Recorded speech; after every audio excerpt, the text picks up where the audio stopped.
ముఖ్యంగా మేము పిలవంగానే ఇక్కడ విచ్చేసిన పాత్రికేయులకు వందనములు. ఈరోజు ప్రోగ్రాంలో భాగంగా నిన్న జరిగిన కౌన్సిల్ మీటింగ్లో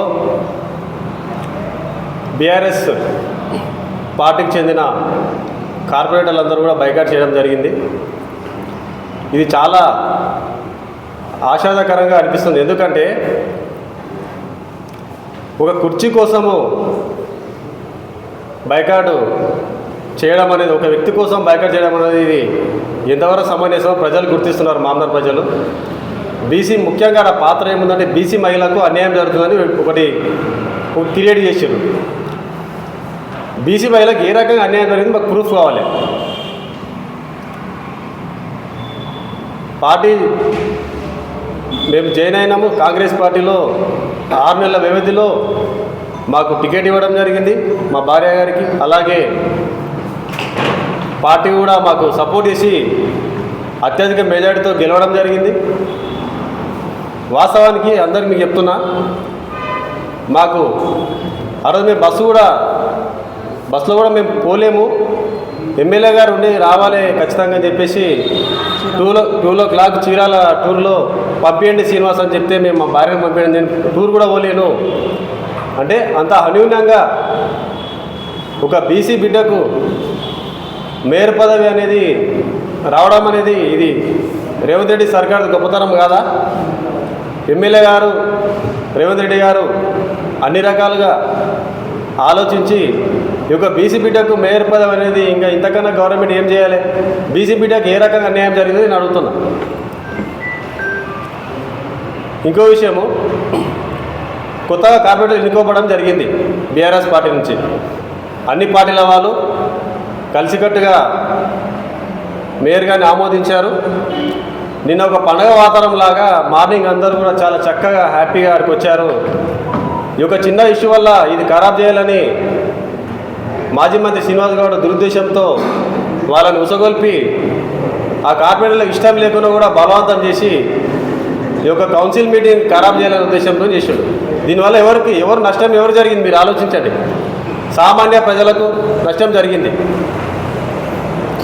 కౌన్సిల్ మీటింగ్ అన్నప్పుడు 4 సమస్యలు ఉంటాయి. వాళ్ళల్లో కొత్త కార్పొరేటర్ వాళ్ళకు కూడా ఒక ఎగ్జైటింగ్ ఉంటుంది. మేము కూడా ఒక పని చేయాలి, గెలిచినాము, ప్రజలకు మాట ఇచ్చినాము అనే విధంగా వాళ్ళు ఆ కౌన్సిల్ వాళ్ళకి వస్తే వాళ్ళని బైకాట్ చేసి బయటికి పంపించడము ఎంతవరకు సమంజసం మీరు ఆలోచించండి. అంటే మాన్నార్ పట్టణంలో ప్రజల సమస్యల మీద మీరు పోరాటం చేస్తారా, లేకపోతే రాజకీయ లబ్ధి కోసం కక్ష సాధింపు చర్యలు పాల్పడతారా? ఒక మంచి పని చేయండి. అందరూ కలిసి, అన్ని పార్టీలు కలిసి ప్రజల యొక్క మంచి చెడు చూసుకోవాలి. కానీ ఇటువంటి కక్షపూరితమైన రాజకీయాల సమావేశం కానీ మేము శ్రీనివాస్ గౌడ్ గారికి హెచ్చరిస్తున్నాము. ఎందుకంటే నేను కూడా గతంలో ఆ పార్టీలో పనిచేయడం జరిగింది. ఒక క్రమశిక్షణగా పనిచేశాము. మీరు చూడొచ్చు, మాన్నార్ 49 వార్డులలో మేము 2 సార్లు కూడా బీఆర్ఎస్ పార్టీకి ఎమ్మెల్యే గారికి మెజార్టీ ఇచ్చినాం. మొన్న లాస్ట్ టైం కూడా దాదాపు 300 పైచీలకు కాన్స్టిట్యూన్సీలు కూడా ఎక్కడ లేదు. మేము మెజార్టీ అప్పన్నపల్లి ద్వారా ఇవ్వడం జరిగింది. ఇస్తే మాకేమి ఇచ్చిండు? నేను 8-10 ఏళ్ళు పనిచేసిన. నాకు ఒక కౌన్సిలర్ టికెట్ కూడా నామినేషన్ వేయించి టికెట్ కూడా ఇవ్వలేదు.